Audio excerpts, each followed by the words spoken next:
네, 오늘은 말씀을 따르는 삶 7강 주제는 분노, 화입니다. 화. 네. 요즘 사회를 분노가 참 많다. 분노가 넘쳐나는 한국 사회 뭐 이런 뉴스 타이틀도 있고 그런 말들을 많이 합니다. 실제로 생각해 보시면 참 사회 곳곳에서 갈등이 많고 대립도 많고 미움도 많이 있고 또 혐오라는 단어를 요즘 참 많이 쓰죠. 분노, 화가 많다라는 생각이 듭니다. 우리는 기독교인으로서 그래도 내 얘기는 아니지 이렇게 생각하실 수가 있어요. 그렇다면 다행이고요. 하지만 또 가까운 곳에서 잘 생각해 보시면 내 자녀가, 배우자가, 또 형제가 어쩌면 어떠한 짜증이나 또 화나 무의식 중에라도 분노가 좀 있지 않은가 이렇게 내 가까운 사람들을 생각했을 때 그들의 마음 가운데 화가 있지 않은가 이런 점을 좀 생각해 볼 수도 있겠습니다. 또 뿐만 아니라 성경 말씀이 또 우리에게 말하는 분노가 무엇인가를 우리가 깊게 생각해 봤을 때 또 나도 모르는 내 안에 화가 있지는 않은가, 분노가 있지는 않은가도 묵상해 볼 수 있겠습니다. 성경은 우리에게 말씀하기를 분노가 무엇인가, 그리고 분노의 근본적인 원인이 뭐냐에 대해서 하나님과 잘못된 관계에 있기 때문이다. 이렇게 이야기를 합니다. 여러분은 분노하면 어떤 사건이 성경에서 떠오르시나요? 아마도 최초의 강렬한 분노 사건이자 그 분노로 인해서 살인죄까지 이르렀던 사건이 대표적으로 가인과 아벨의 사건일 것입니다. 가인이 화가 났었죠. 가인이 왜 화가 났죠? 아시겠지만 가인은 하나님께서 자신의 제사 예배는 받지 않으시고 동생 아벨의 제사는 받았다는 이유로 화가 났습니다.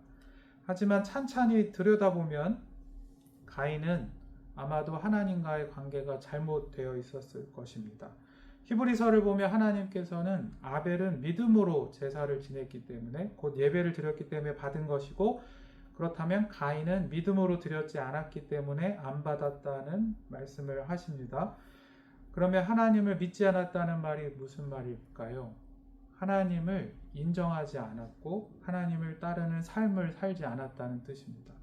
쉽게 생각하면 이런 것입니다. 아벨은 하나님을 늘 인정하는 삶을 살았고 진심으로 하나님을 기억하며 하나님께 예배를 드린 건데요. 가인은 하나님을 별로 인정하는 삶을 살지도 않았고 거룩한 삶을 살지도 않다가 그저 부모가 아담과 하하가 야, 너 예배 드려야 돼 하니까 등 떨리듯이 억지로 예배를 드렸을 것입니다. 근데 그렇게 하나님과 잘못된 관계가 근본적 원인임에도 불구하고 가인은 그저 결과만 보고 하나님에게 화를 냈고요. 그리고 그 분노가 아벨에게 이르렀습니다. 창세기 4장 6절에서 7절 말씀을 보시면 여호와께서 가인에게 이르시되 내가 분하여 함은 어찌 됨이며 안색이 변함은 어찌 됨이냐. 화가 나면 안색이 변하죠. 7절에 내가 선을 행하며 어찌 낯을 들지 못하겠느냐. 선을 행하지 아니하면 죄가 문에 엎드려 있느니라. 죄가 너를 원하나 너는 죄를 다스릴지라 지니라. 이렇게 말씀하셨습니다.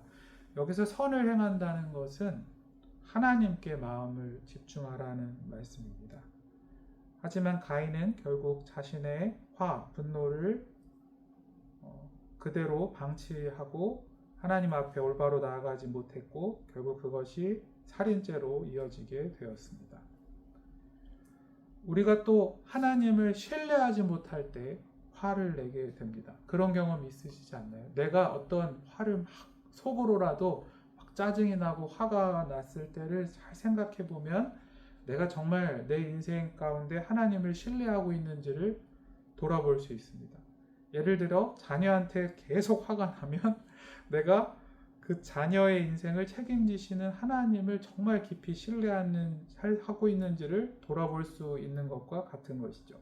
잘 보여주는 예가 창세기 16장 5절 말씀입니다. 창세기 16장 5절 말씀에 사레가 아브라함에게 이르되 내가 받는 모욕은 당신이 받아야 옳도다. 내가 나의 여종을 당신의 품에 두었거늘 그가 자기의 임신함을 알고 나를 멸시하니 당신과 나 사이에 여호와께서 판단하시기를 원하노라. 지금 사라가 아브라함한테 겁나 화가 난 겁니다. 화를 냈습니다. 아니 지금 첫 하갈이 임신을 했다는 이유로 아이 없는 나를 멸시하고 있다. 근데 사실 이것은 당신 잘못 아니냐, 이렇게 될 때까지 당신은 가장으로서 뭘 했느냐, 이런 식으로 화를 내고 있는 것이죠. 아마도 또 사라는 자식을 허락하지 않으신다고 생각하는 하나님을 원망하고 있었을지도 모릅니다. 근데 한번 사라의 인생을 생각해 보십시오. 사라가 정말 하나님을 신뢰했었나요? 그 마음의 중심에 사실 첩을 들여서라도 아이를 낳자는 제안을 먼저 한 거는 사라였습니다. 불안했겠죠. 그래서 아이를 낳게 하는 데는 성공했습니다. 인간적인 계획이었습니다. 그것은 하나님을 신뢰하지 않은 거죠. 마음의 중심에서. 근데 하갈은 아이를 낳고, 인간은 본성적으로 누구나 죄인이기 때문에 자신의 주인을 멸시하는 마음이 생겨서 사라를 무시하기 시작했습니다. 그래서 사라가 화가 난 것이죠. 그러니까 이것은 일이 돌아가는 상황만 보면 하갈에게 화를 내야 마땅한 것 같고, 또 이 일이 이토록 되도록 방치한 아브라함에게도 화를 내야 마땅한 상황 같겠지만, 깊이 들여다보면 사라의 인생 가운데 사라가 하나님을 신뢰하지 않는다라는 것을 보여주는 것도 맞습니다. 그래서 우리가 나도 모르게 화가 막 날 때 혹시 내가 내 인생 전체를 주관하시는 하나님을 잘 신뢰하고 있는지, 아니면 이 돌아가는 상황에 의해서, 아니면 나를 화나게 한 어떤 사람만 바라보고 있는지를 깊이 들여다볼 필요가 있겠습니다. 그러니까 이 역시 하나님을 신뢰하지 못하는 그런 하나님과 나와의 관계에서 사실 분노의 근원이 있다라는 것을 보여주는 것이고요. 우리 기독교인들은 아마도 다 안 그러실 텐데요. 이렇게 너무 갑자기 급발진이라고도 하죠. 화를 내거나, 요새 화가 많은 사회에서 부모들이 선생님들에게도 막 화를 내고 컴플레인을 한다. 어디 서비스 받는 데 가서도 너무 쉽게 알바생들에게 자기의 화를 쏟아낸다, 이런 말들을 하는데, 기독교인들은 그래도 나는 화를 잘 안 내는 편이야, 나는 평안하고 안정적인 삶을 살고 있어, 이렇게 생각하실 수 있겠습니다. 그렇다면 감사할 일입니다. 근데 기독교인들이 또 조심해야 될 분노, 화가 있습니다. 그것은 혹시 내 기준으로 판단해서 분노하거나 화를 내고 있지는 않은지를 우리가 늘 살펴야 합니다. 누가복음 10장에서는 마르다와 마리아 얘기가 나오는데요. 마르다가 사실 마리아에게 화가 났습니다. 누가복음 10장 40절에서 41절 말씀입니다. 마르다는 준비하는 일이 많아 마음이 분주한지라 예수께 나아가 이르되 주여 내 동생이 나 혼자 일하게 두는 것을 생각하지 아니하시나이까? 그를 명하사 나를 도와주라 하소서. 마르다가 꾹 참고 있는 것처럼 보이지만 이미 사실 화가 많이 났고요. 예수님 앞이니까 차마 예수님이 없었으면 야 마리아 빨리 와서 나 도와줘야 돼, 이렇게 소리라도 쳤을 텐데 조용히 예수님께 가서, 사실 건의하는 것처럼 보이지만 어떻게 보면 예수님에게 명령을 한 거예요. 예수님이 좀 마리아 일 좀 하게 하세요, 이렇게 한 건데요. 왜 마르다가 화가 났을까요? 자기 기준이 예수님의 기준보다, 또는 성경 말씀의 기준보다 앞섰기 때문에, 내 생각이 옳다고 생각했기 때문에, 지금은 마땅히 우리가 일해야 될 때라고 생각하는 마르다 본인의 기준이 너무 확고했기 때문에 화가 난 것입니다. 인간은 죄인이기 때문에 스스로 그것이 옳은 것이다 한들 하나님보다 앞선 기준을 너무 주장하게 되면 분노하게 됩니다. 그래서 마르다는 화가 났었지요. 마태복음 20장에 나오는 이야기도 인간이 자기 기준에 의해서 분노하는 존재인다는 것을 잘 보여줍니다. 마태복음 20장 이야기는 잘 아시는 것처럼 한 주인이 일거리가 없는 하인들을 구해서 자신의 농장에서 일을 하게 한 다음에 그들에게 품삯을 주는 아름다운 이야기입니다. 천국을 상징하는 이야기이기도 하죠. 근데 문제는 모두가 일자리가 없었던 것을 안타깝게 여긴 주인이 자신에서 농장에 일을 하게 하면서 모두에게 한 데나리온을 약속했었습니다. 근데 그 농장에 일하러 온 시간이 다 달랐습니다. 누군가는 아침 일찍이었고, 누군가는 한낮이었고, 누군가는 일을 이제 거의 끝내기 직전 1시간 전, 우리로 치면 오후 5시쯤에서 일을 잠깐 한두 시간 하고 마친 것이 전부였습니다. 그런데 놀랍게도 그 주인은 모든 사람들에게 똑같이 한 데나리온씩을 은혜로 주었죠. 누가 화났을까요? 아침 일찍 나왔던 사람들이 특히 화를 내었습니다. 마태복음 20장 12절 말씀을 보면 나중에 온 이 사람들은 1시간밖에 일하지 아니하였거늘 그들을 종일 수고하며 더위를 견딘 우리와 같게 하였나이다. 우리도 이럴 수 있습니다. 기독교인들이 화가 날 때, 가족들에게 화가 나거나 다른 사람에게 화가 날 때, 물론 그것이 옳은 기준일 때도 많이 있습니다만 우리가 하나님의 마음을 미처 헤아리지 못하고 혹은 하나님보다도 앞서서 내 기준을 강요하게 되면 분노하게 됩니다. 이들도 주인이 일자리가 없는, 일거리가 없는 자신들을 은혜로 거두어 준 거를 다 까먹고 하루 종일 고생했죠. 고생하면서 일한 자신들과 늦게 1시간 일한 사람들이 똑같은 대우를 받았다는 그 기준에 온 마음이 쏠려서 화가 났습니다. 우리도 그럴 수 있습니다. 우리가 우리 가족을 보고 저건 진짜 아니지 않나? 잘못된 거 아닌가 하고 막 분노할 때도 있는 것과 마찬가지죠. 이렇게 화를 냈지만 주님께서는 말씀하시기를 13절 말씀에 주인이 그 중에 한 사람에게 대답하여 이르되 친구여 내가 내게 잘못한 것이 없노라 내가 나와 한 데나리온의 약속을 하지 아니하였느냐. 이것을 좀 쉽게 말하면 이런 것입니다. 하나님은 선하시고 말씀 그대로 행하시는 진실한 분이십니다. 그리고 하나님 말씀이 옳습니다. 그래서 하나님께서 우리에게 말씀대로 행하시고 또 하나님이 옳다고 이야기하실 때 우리는 그것을 받아들일 수 있어야 한다. 내 기준이 앞서지 않아야 된다는 것을 배울 수 있습니다. 성경에서 분노가 있을 때, 내 안에 화가 있을 때, 원망이 있을 때 어떻게 다스려야 되는지를 보여주는 지혜의 말씀들이 있습니다. 먼저 시편 109편 말씀입니다. 이것은 다윗의 시편인데요. 사실 내용만 보면 파격적입니다. 먼저 9절에서 10절 말씀입니다. 시편 109편 9절에서 10절. 그의 자녀는 고아가 되고 그의 아내는 가부가 됩니다. 지금 원수를 저주하는, 물론 이 다윗의 저주는 하나님의 심판과 공의를 염두에 둔 말씀이긴 합니다. 어쨌든 그의 자녀가 고아가 되고 아내가 가부가 된다는 건 뭘까요? 원수가 죽게 된다는 얘기입니다. 원수가 죽게 되고 10절에 그의 자녀들은 유리하며 구걸하고 그들의 황폐한 집을 떠나 빌어먹게 하소서 라고 하나님께 탄원했습니다. 29절 말씀 시편 109편에는 나의 대적들이 욕을 옷 입듯 하게 하시며 자기의 수치를 겉옷같이 입게 하소서. 다시 한번 말씀드리지만 다윗은 하나님의 공의와 심판을 염두에 둔 것입니다. 그렇다면 시편 109편은 우리에게 어떠한 지혜를 줄까요? 화가 난다. 내가 가족 때문에, 형제들 때문에 화가 난다. 하나님께 토로하라는 것이. 하나님께 기도로 하나님 어떻게 저럴 수가 있습니까? 그들의 행동은 정말 잘못된 것입니다. 내 자녀가 지금 하나님을 멀리하고 잘못된 길을 가고 있는데 하나님께서 그를 바로잡아 주시고 그 잘못된 행동을 깨달아야 됩니다. 이렇게 우리는 하나님께 호소할 수 있다는 것입니다. 하여튼 다윗의 지혜로웠던 점은 그 사람에게 가서 화를 내지 않고 하나님께 다 쏟아냈다는 것입니다.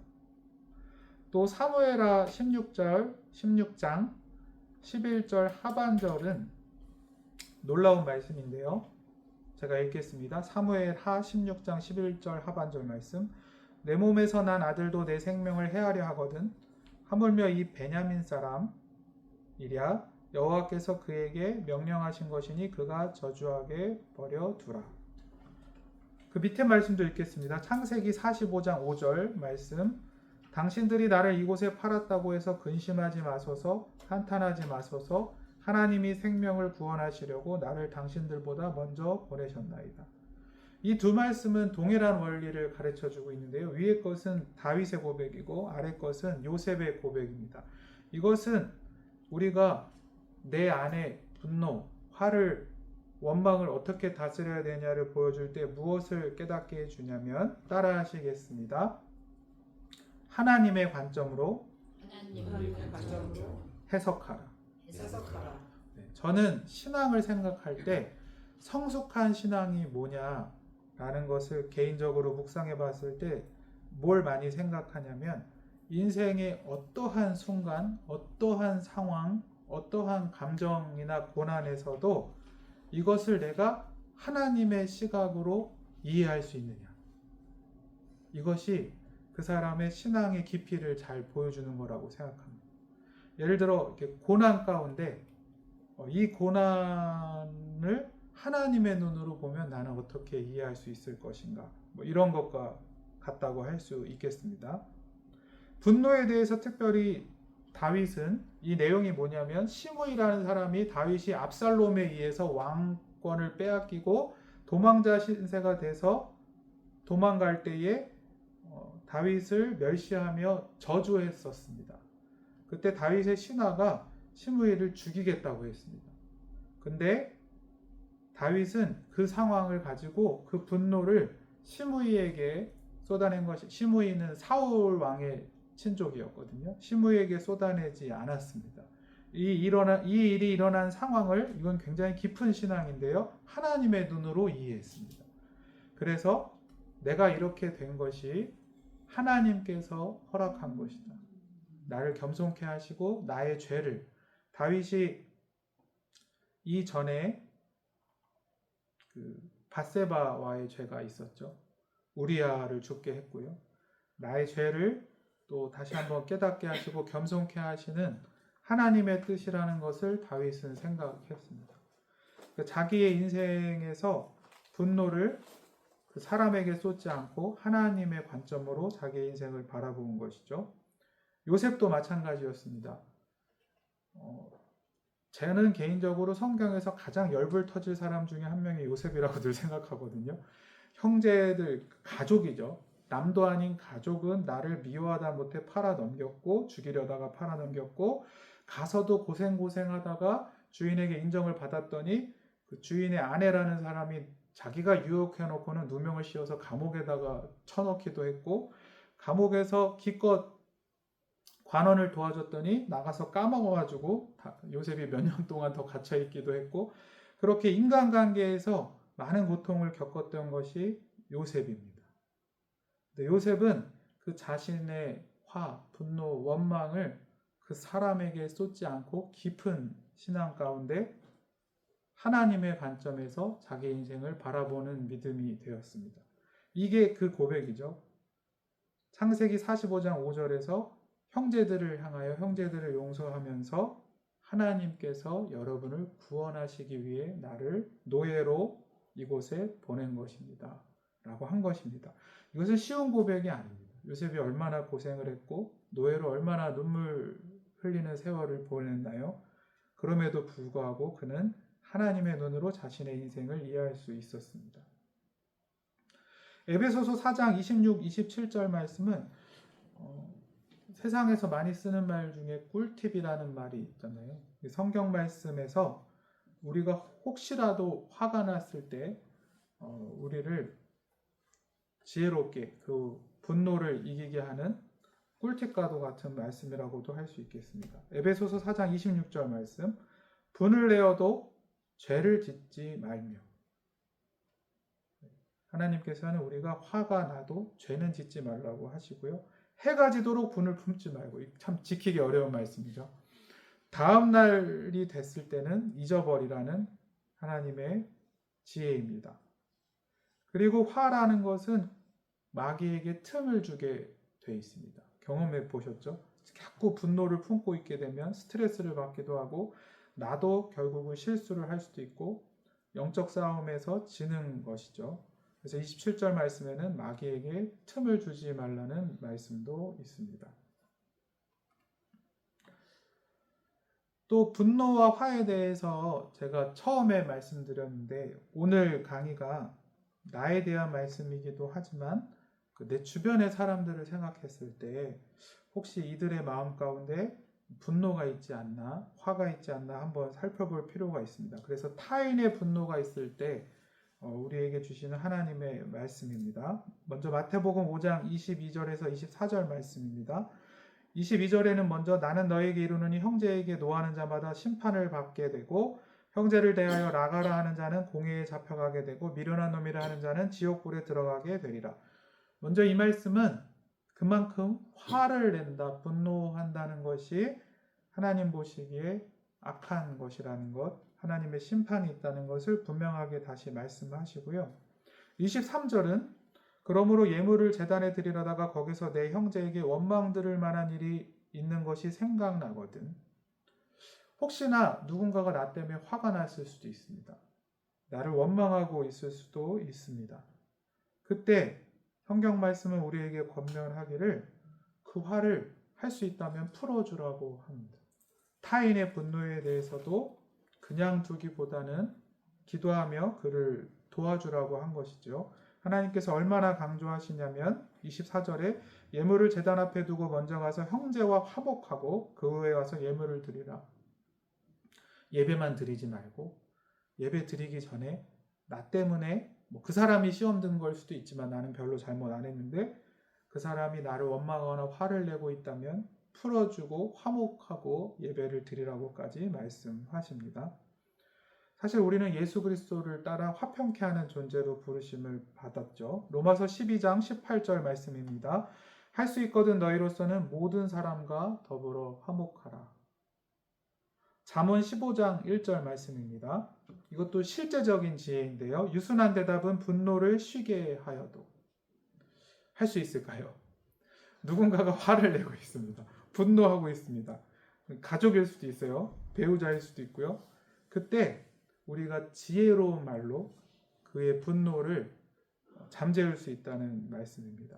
저는 타인의 분노에 대해서 지혜롭게 행동한 사건을 생각했을 때 성경에 늘 떠오르는 말씀 중에 하나가 다윗과 아비가일의 이야기입니다. 그때 다윗이 화가 어느 정도로 났었냐면 나발이라는 어리석은 자 때문에 나발과 나발에 속한 집에 있는 모든 남자를 다윗이 다 죽이겠다고 자기를 따르는 군인들과 함께 가고 있었습니다. 그때 나발의 아내였던 아비가일이 다윗에게 왔습니다. 근데 아비가일도 우리가 보통 하는 실수인데요. 바로 직언할 수 있었을 거예요. 바로 그냥 지혜롭지 않게 다윗이요. 그래도 수준차가 있죠. 당신은 우리로 하면 당신은 기독교인이잖아요. 신앙이 좋잖아요. 하나님께서 기름 부음 부은 사람이시잖아요. 그냥 용서하세요. 같이 싸우지 마세요. 똑같아지는 거예요. 근데 저는 아비가일이 깊이 기도하며 그 사람의 마음의 중심을 헤아렸다고 생각하는데 다윗의 분노의 또 깊은 실체를 깨달았던 것 같습니다. 그래서 다윗이 지금 나발에게 화나고 있지만 사실 다윗이 누구한테 깊이 분노하고 있었을까요? 사울입니다. 지금 사울에게 10년째 목숨을 위협받고 도망 다니고 있잖아요. 그래서 아비가일이 다윗을 만나서 무슨 얘기를 했냐면 다윗 왕이여 불안해하지 마십시오. 하나님께서 꼭 당신을 원수 사울로부터 보존할 것입니다. 지켜주실 것입니다. 라고 다윗의 그 분한 마음의 깊은 원인을 잘 부드럽게 풀어주었습니다. 아닐 수도 있지만 가까운 사람 중에 뭔가 약간 마음속으로라도 분노나 우울이나 화가 있는 것 같다라고 생각이 될 때에 나 자신이 그럴 수도 있죠. 제가 다윗이 나발에게도 화가 났지만 사울에게 화가 난 것이다. 그것을 아비가일이 지혜롭게 깨달았다라는 것에서 생각난 게 뭐였냐면 혹시 자녀들이 하여튼 짜증을 내요 부모한테. 그럼 우리는 생각을 바로 하잖아요. 왜 나한테 화를 내? 이런 생각이 바로 나잖아요. 그때 혹시 한번 이런 생각도 해보십시오. 여러 가지가 있을 수 있겠지만 제가 이렇게 목사로 살면서 화를 내는 경우에 또 많은 경우에 사실은 본인에게 화를 내는 경우가 있어요. 사람은 어리석어서 믿을 만한 사람에게 막 화를 터뜨리고 분노를 하고 있는데 잘 들여다보면 사실 본인에게 화가 나 있는 경우가 많아요. 그때에 우리가 아비가일처럼 또 화목해 하라는 하나님의 부르심처럼 그들의 타인의 또 내 가족의 분노를 도울 수 있는 방법 중에 하나는 물론 기도해 주는 것이고요.